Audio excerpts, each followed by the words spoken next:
si myslím, že i vy máte ve škole děti nebo lidi, pokud jste učitelky, což vlastně moc netypu, ale to nevadí. A prostě vás vaši spolužáci nebo žáci jsou. A vy si můžete zbláznit. Tak tady máme pár z nich a doufám, že si to užijete. Tak čus.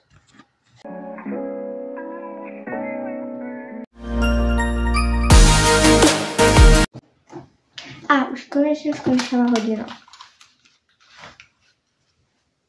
Dej dolů ty sluchátka. Ale paní Čelko, to mi nemůžete zakazovat. To je prostě sluchátka.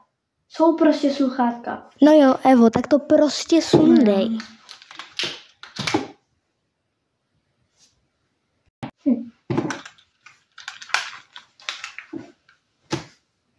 Evo, co jsem ti říkala? Ale paní učitelko, já ty sluchátka musím, jinak jsem ve stresu, víte. A máš na to dovolení? Ne, nemám papíry, ale můžu vám je zítra přinést. A konečně skončila hodina. Hej, chytej. Bereniko? Ano, paní učitelko. Proč si to hodila? Ne, nehodila. Ale já jsem tě viděla.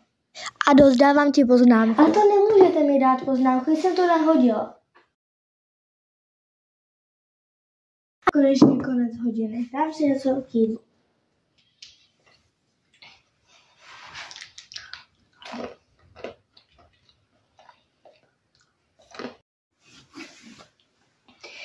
Už jsem to dojedla. Hele, Veru, nedáš mi něco z tvýho svačinového boxu k jídlu? Ne. Proč ne? Protože jsem ti včera už dávala. Ale nedávala. No jo, no tak ti dám. Děkuju.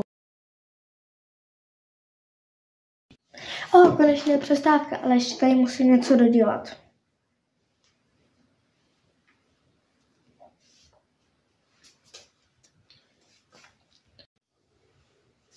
A už to mám konečně hotový.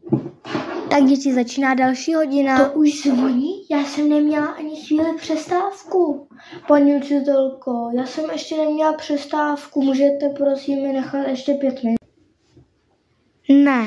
Ale proč ne? Protože jsem měla odpočívat a ne se učit. No jo, no.